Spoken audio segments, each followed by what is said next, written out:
Well, thank you for joining me, and I'm going to see if I can minimize that window, and hopefully that won't disturb anybody who's trying to read the text as well.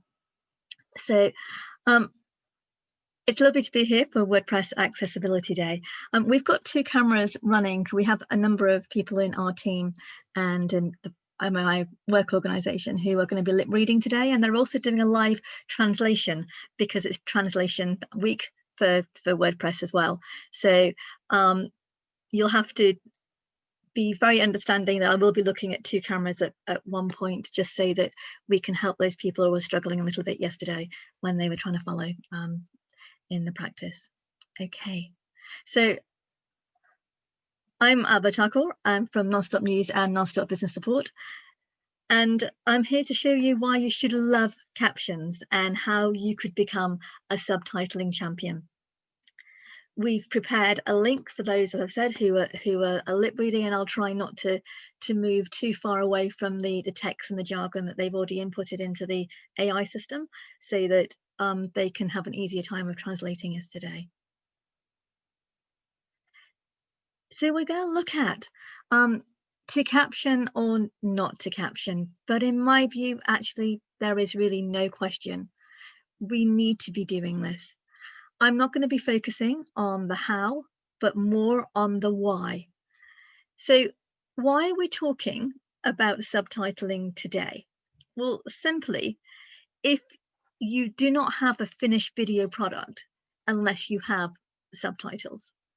And hopefully through this presentation, you'll see why that is so important. The streaming video has increasingly accounted for a large proportion of all internet usage.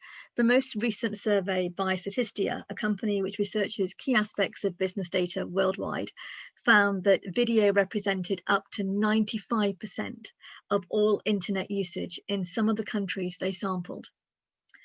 Research since continues to show that in most countries, the trend for online streaming of video has had a big growth trajectory. During the pandemic, not surprisingly, it has soared.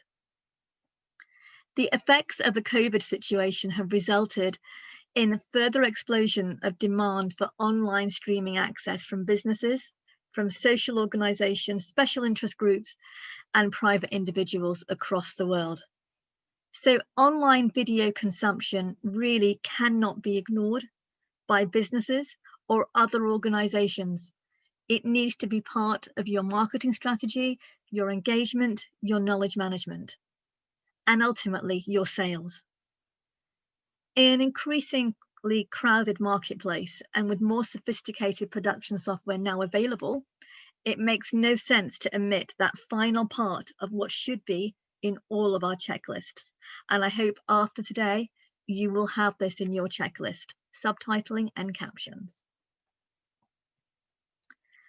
First, let's have a look at what these things really are. That is, of course, from being life-changing for some of our colleagues, vital learning tools, and increasingly essential for search engines.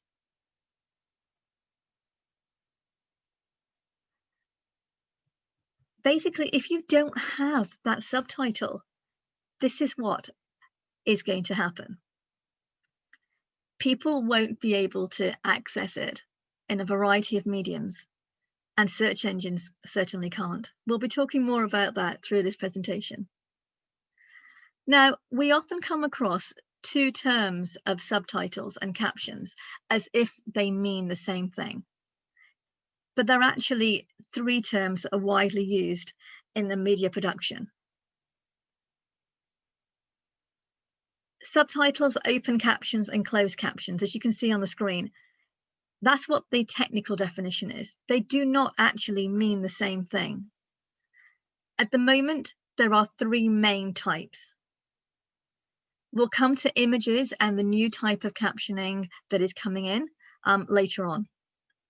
Fundamentally, they all mean a visual on-screen text representation of the words heard in an audio track or a video or your broadcast.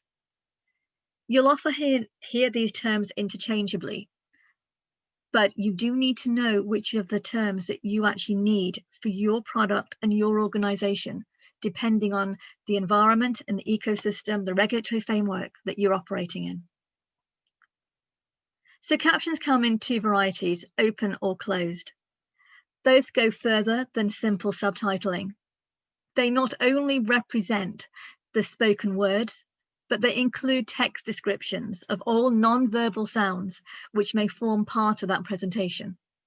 So captions amplify the dialogue, the narrative, with descriptions of sounds that would be included through the subtitling of that spoken language. So for example, woman coughs loudly, sound of breaking glass, dog barks. I always wait for my dog to actually see that as a command. Doorbell rings, music plays. This is to try and get as much closely to the atmosphere and feel of the audio track. It's much more interesting for the person who can't access the words or the sound to have a better idea of what is being represented. Providing captions can have a greater implication on production time and costs than subtitling, but both continue to become easier to create and synchronize through the development of enabling software and artificial intelligence. As a firm, we do a lot of work in this area, and it's so wonderful to see it becoming more accessible. I've mentioned two forms of captions. Open captions are captions embedded in a video at production stage and are on screen permanently. The viewer cannot choose whether they appear or not. I've kept this slide up because when I've done this presentation before, people have said they felt it was easier for them to understand the difference when we have this up. So closed captions are interactive in what they can be turned off or on or off at the choice of the viewer. A quick toggle of the remote control and hey presto, captions on, captions off, a bit like the mute button for audio volume. Captions can be a legal requirement in some jurisdictions for videos intended to be broadcast in public, and they're enforced through the various countries' legal systems. As ever, I would urge you to look at the regulations in your own jurisdiction, and you may find these in a variety of places, from broadcasting legislation, equality, anti-discrimination regulations to communications and media laws, but also in the ethos and values of your own organisation. The penalties for infringement can be high, and it's worth including the captions and subtitles in your initial brief, in your scoping. In some locations, the requirements apply to both public bodies and organisations with registered charitable status. So do your homework, check what it is that you need.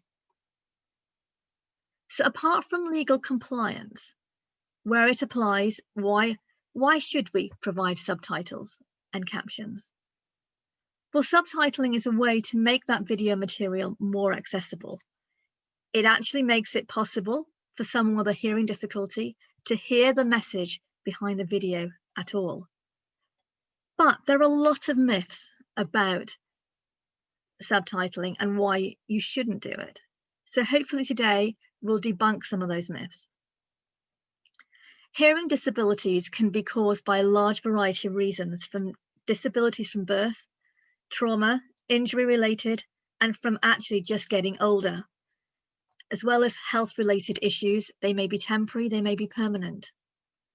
We have a number of colleagues in my work and in the WordPress community who have some kind of hearing impairment. In our work in both of these areas, we've been running awareness surveys around what people think subtitles are for. Our panel found that there were myths about subtitling that continue to exist and continue to be shared. People think that it's outdated. They think that when someone appears on a video, words pop up automatically underneath as soon as someone clicks a button. They thought that subtitling is there for people who do not have a computer with sound. You will be surprised how often that comes up as a reason. People also think that accessibility does not relate to video. And the one that we increasingly hear, it's for old people or for people who really aren't our customers. So therefore, we don't need to worry about it. The American National Association of the Deaf estimates. Oh, I'm waiting for my slides to catch up on your screens. So I'm hoping that they have. So hopefully you've got a screen that shows a blue screen and orange, but if not, I'll talk over it.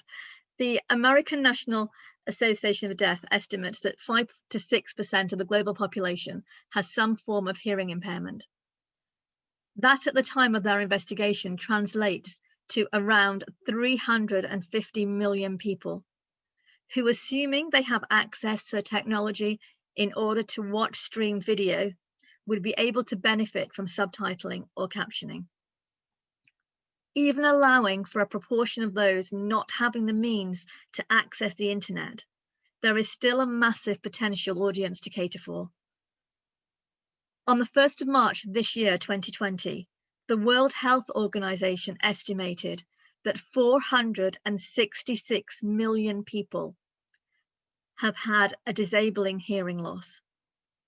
It predicted the figure rising to 900 million by 2050, to 900 million by 2050, unless concerted action to address some of the preventable causes was taken. Hopefully you've now got the that figure on screen. Let's just think about that figure. That's a predicted 900 million people by 2050 who could miss out on your messages, online promotions and offers. And that's just from people who can't access your message because they have a hearing issue. On top of that, you have all those people who can't access the message for a variety of other reasons. Let's have a look at some of those reasons. These are just some of the ways that subtitling or captions can be used and are being used. Subtitles facilitate the translation of the original language medium into other languages. Today, I've provided subtitles which are being translated into a number of languages as part of WordPress translation celebrations this week. To get your talks and videos used around the world, make sure you add subtitles, as it makes it so much easier. And in some cases, actually makes it possible for others to translate the text into their own languages. This might be that they translate in their heads as they watch along, or that they use apps when they're reviewing what you have told them. For those of us whose first language is English, it can be hard to comprehend how much this translating function of subtitles matters in everyday life. Subtitling television programs, films, and online video entertainment is much more common in countries where English is not the main language. The need for these language tools to be part of business plans and marketing campaigns is frankly much better understood in many of those countries. We also need to remember we live in a multicultural and multilingual world. Your customers and stakeholders in your target locations are likely to come from different language backgrounds and have varying levels of fluency. Trends show that the world's increasing appetite for online learning is matched by its demand for being able to access videos while on the move.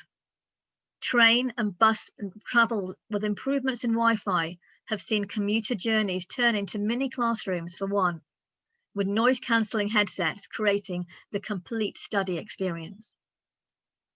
In our current times, audiences often watch and want to watch video content in busy households, particularly during COVID, or in bed and don't wish to disturb other people.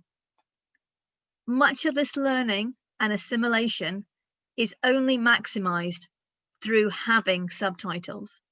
They also cut through the noise that surrounds us on public transport, shared offices, or wherever we choose to access the information.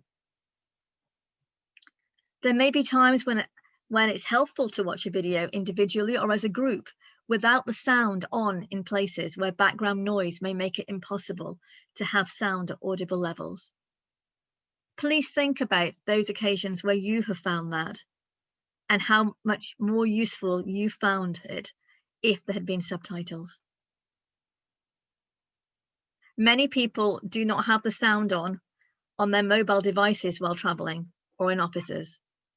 Increasingly, content is being accessed, videos are being played on those mobile devices.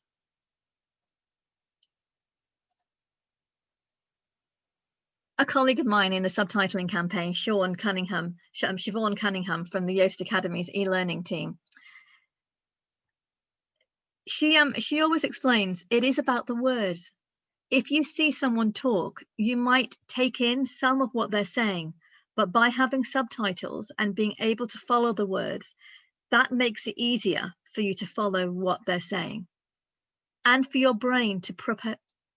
And you'll have to bear with me, I'll need to just check the lip reading people just asked me to pause for a moment. Okay, and it makes it easier for your brain to process it and remember it and better understand what you are learning. She said that if she sees words that tell her about what the person is talking about, she's more likely to listen, more likely to stay, more likely to finish the video. We all know, we've all seen the statistics of how long people stay on video. People's attention spans can be extended if we help them through subtitles. If we're not in quiet environments but need to access learning material online, it may be the only time of the day that we can spend on our own development or keeping up with training that is now essential for our everyday work. All those really great talks from WordCamps that you would like people all over the world to access, subtitle them. Someone might then be able to access them at a time that suits them in an environment that they are currently in.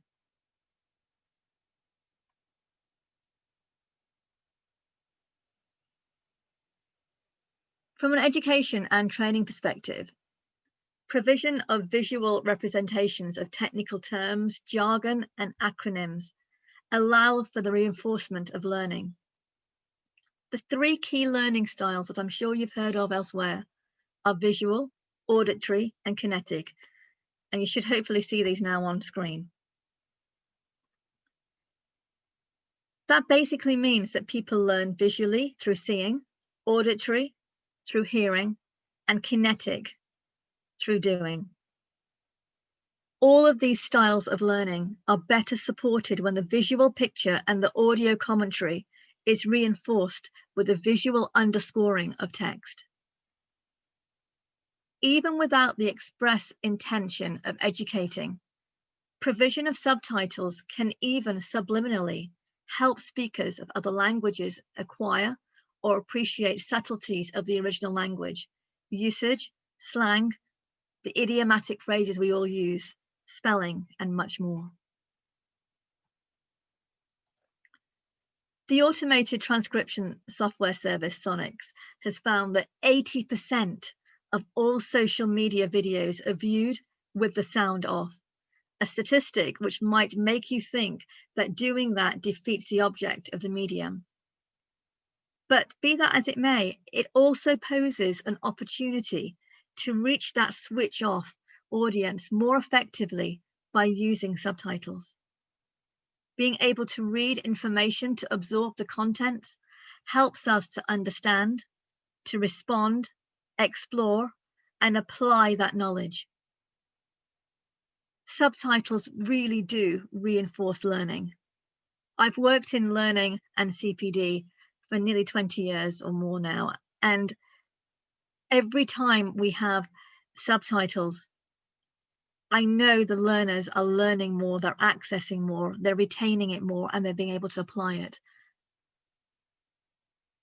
Subtitling can now be achieved increasingly quickly and economically through newer technology and online tools.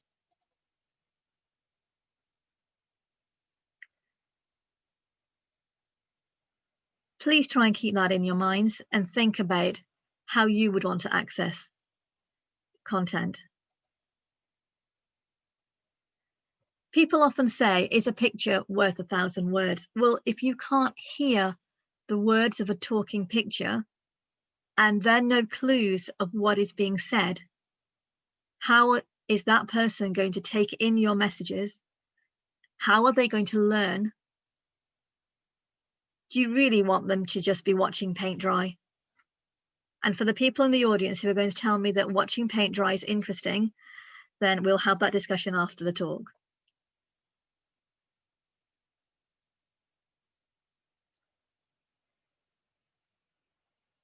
So search loves subtitles. And for a lot of people, they think, well, why would it? Because search doesn't index video. Well, Google bots and other spiders which are crawling around, and I always have to shiver when I think about these spiders. They're incessantly indexing web pages. They can't watch those moving images, and they can't listen to the audio. Not yet, not really. But they can hone in on captions.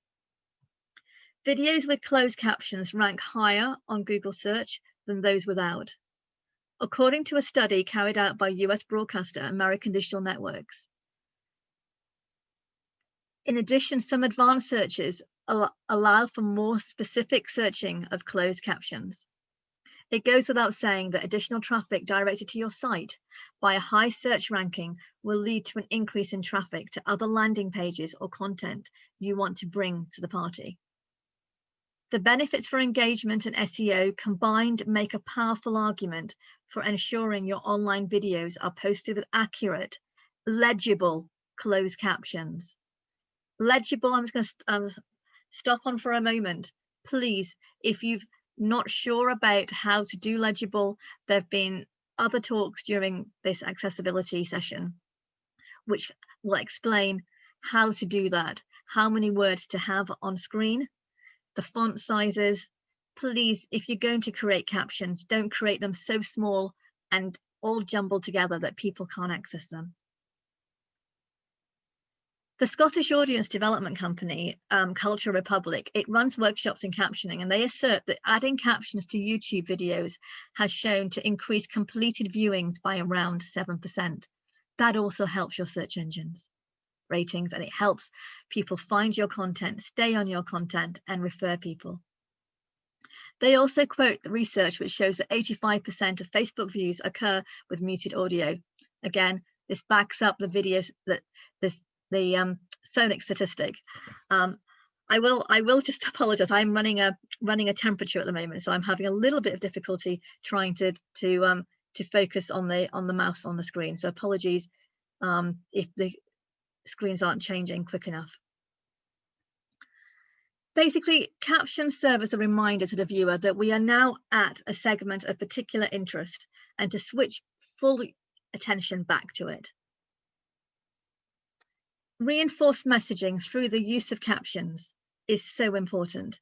If the consumer is going to behave in a selective manner, we need to ensure he or she knows when to exercise that selectiveness. Captioning allows that to happen better. We've talked about the bots, but just to reinforce it, search, search, search. They don't understand it. If they've got no value, they will move on. I'm going to take you down to what's happening now with artificial intelligence. As with all things tech related, times move on and processes are in a state of constant evolution. Captioning for the last 10 years or so has used differing technologies, included automated speech recognition, known as ASR. ASR is a predictive tool. It generates word sequences from an audio signal. The result is not always a totally accurate rendition of what is being said. The nature of live streaming, especially where conversation is interactive, presents challenges to ASR. Not all speakers will be clear enough in their delivery. Background noises in their environment can seem like a verbal sound to be represented in captions to ASR. How well has it been taught to differentiate between sounds? If discussions get heated, people may speak over each other or cut another speaker off abruptly, again resulting in a muddled set of captions. In fact, you don't even need that to happen. You can just have lots of different voices that are similar, and ASR may not pick it up. Strong regional or national accents or varieties of inflection from different speakers can confuse ASR and result in misrepresentation in captioning. I'm sure we've all sat through presentations, even TV programs, where the captioning has been so obviously incorrect, it can almost be comical. Except for those who rely on it. For them, it really is not a laughing matter. You'll all probably be aware of the variety of accuracies and inaccuracies delivered by today's range of streaming platforms in terms of captioning. The consequences of misrepresentation via captioning are the same as the consequences of mistranslating between two languages. To be effective, the ASR system, like Web Captioner and others, needs to have been prepped with a wide vocabulary and specialist words. It can also be taught to learn in multiple languages, and any specialist acronyms, jargon, terminology, and so on, which it might encounter. If it doesn't recognize the content of the source signal, it cannot predict the patterns of words. You will sometimes see a next best word or phrase appear, which of course will often make a nonsense version of the original. So one of the most often questions I get is, oh, I've added AI to my streams, I've added an automatic captioner, that's all I need to do. No, you need to train it, you need to help it. If it helps, think of it as your pet dog. If it doesn't know what the instruction is, it won't know what to do. If it's never heard the word JavaScript, it won't know what to say. During the past year, the huge jump in demand for online conferencing streaming due to COVID restrictions has put a greater demand on existing automated speech recognition systems. AI engineers, we've all been working really as fast as we can to try and make things easier, to make things available. But a plea, help us do so. Help us test what is out there. Help us tell us where it doesn't work, because then we can change it. The focus shouldn't just be on speeding up the process. It needs to also be about improving accuracy. Facebook Live has been using AI. It's been doing away with 1/3 of the components of a basic ASR system. And so basically it's been getting rid of the pronunciation lexicon, and it's training the part which identifies the individual constituent sounds of a word to directly predict the characters of a word. A language model then determines the interrelationship of these words, so that frequency of use and words which are commonly strung together becomes what it thinks you're going to be saying. This slimming down and improvement of accuracy in ASR was achieved through using tools like PyTorch, which is an open source machine learning library derived from Torch Library. Please do have a look at it. There are lots and lots of ways you can help improve that. Captions open up even more accessibility options. We've already talked about the impact of captions for translation. Another development brought through artificial intelligence is the visual images being created based on the descriptive text contained in that caption.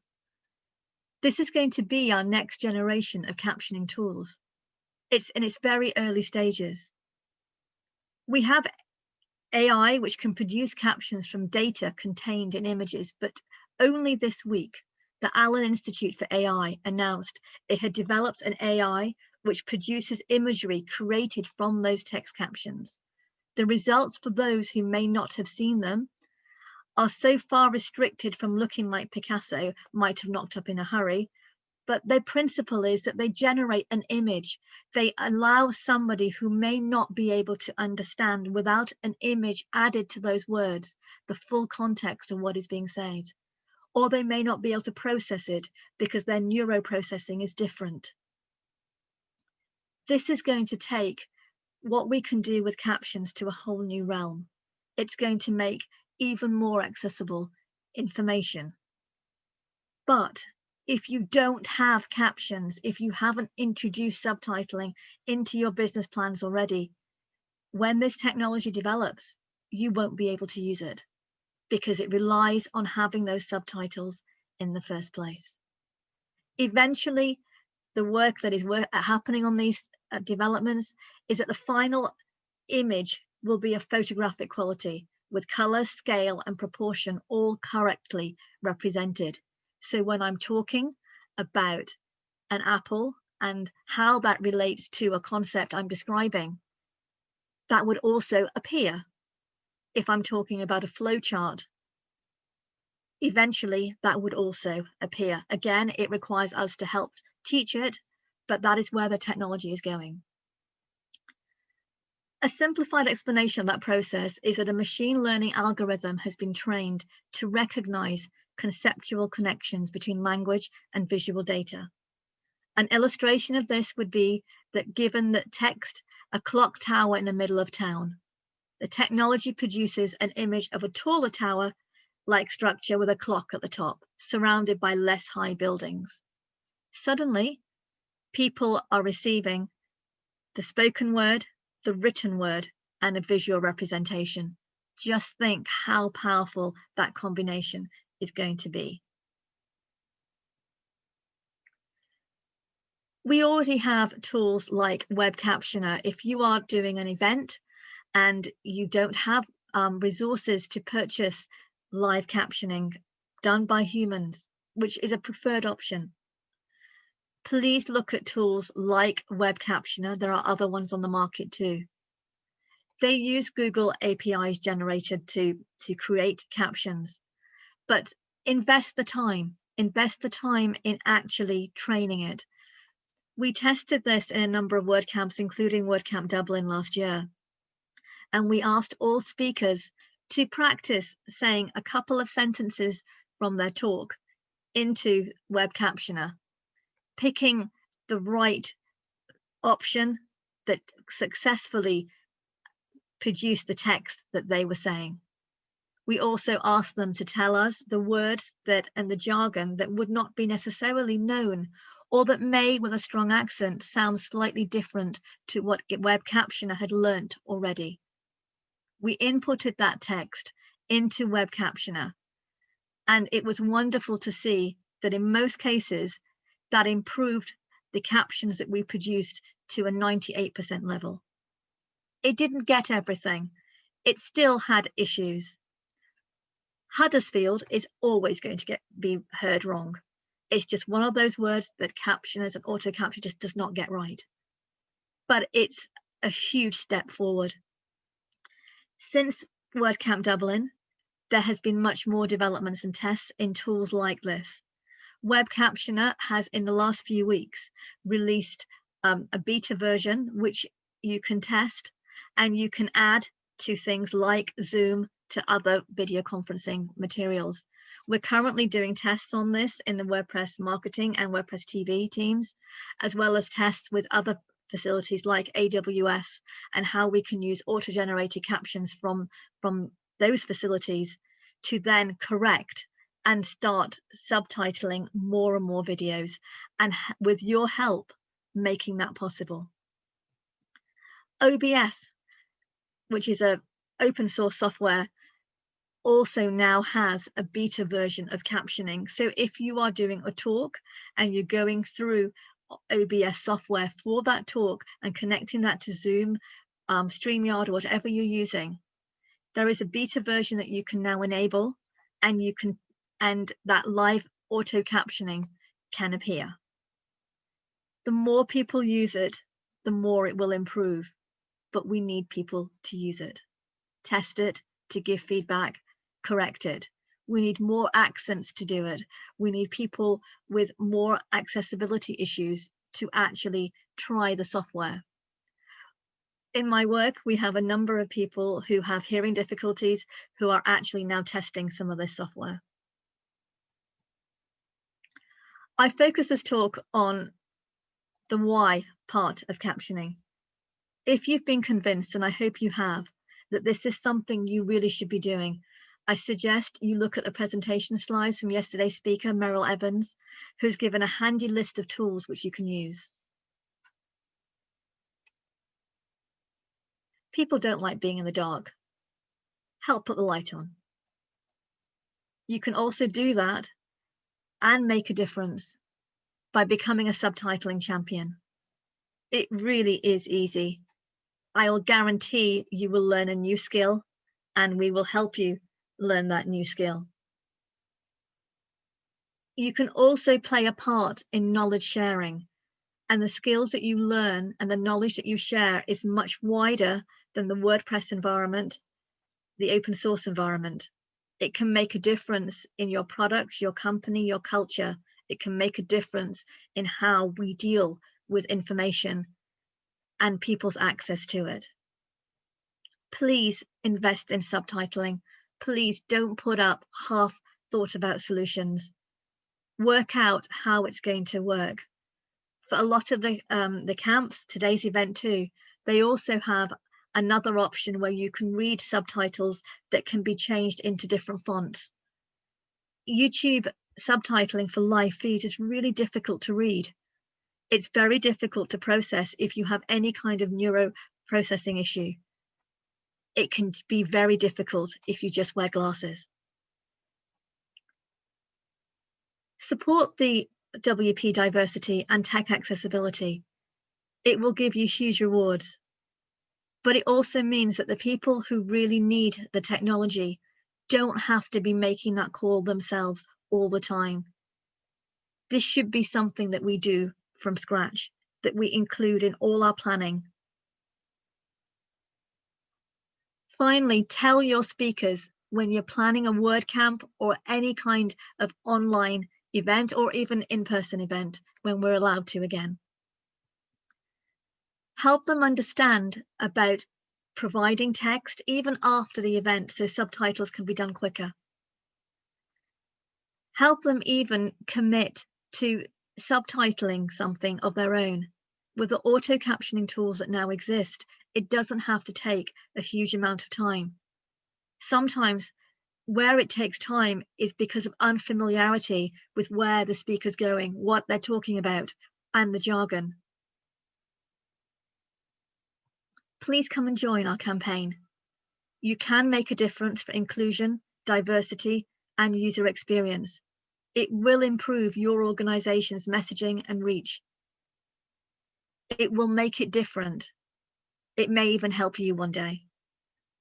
Thank you. You can find me on Nonstop News UK on Twitter.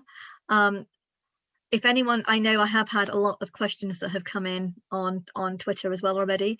I will make sure I answer those in the next few days. And I had a request for a couple of people who'd like to do an interactive session learning how to use Amara, and we have got those planned too. So please do contact me on Twitter, on Nonstop News UK, on Slack, on Abha Nonstop News UK, and we will connect you with those things. Okay, thank you so much, Abha. That was wonderful, so full of information. We really appreciate you sharing your expertise and breaking down the kinds of captions and subtitles, how essential they are to learning. There was a lot of conversation in the YouTube stream chat too, and we do have some questions that we have a little less than 10 minutes to get to. So if you don't mind. So the first question that I'm going to ask, because I think the first question was, I think, mostly answered in the chat, but their comment was, it's very interesting about non-English speaking countries having adopted captions at a greater rate. Which countries do you feel set the standard in terms of subtitles? The Spanish film industry has actually been really good at this, and there has been some working with the US as well, which is it's been very good in terms of how subtitles are presented, and I think that has been a model that lots of other smaller broadcasting things have taken on. So in terms of actual conferencing, where countries have a regulatory requirement to caption, it is worth having a look at the processes that they use, because they tend to be more tested, and they have tended to look at the various options and how they can do that. So again, America has had a lot of regulation on that. Some of the big charities have also done some work on that, and I can share some links after this talk as well. Okay, perfect. Thank you. The next question is, SEO and YouTube are hidden gems for building our online footprint, as you mentioned. And are there rules for effective content for web pages, links, etc., for captioning to help videos rank higher, rank more? There's a lot of work going on at the moment in terms of readability of captions, and there's some work that's been pioneering in Switzerland about actually how algorithms can give a higher rating to captions that are readable. So captions that come in huge blocks of text with no punctuation would have a lower reach.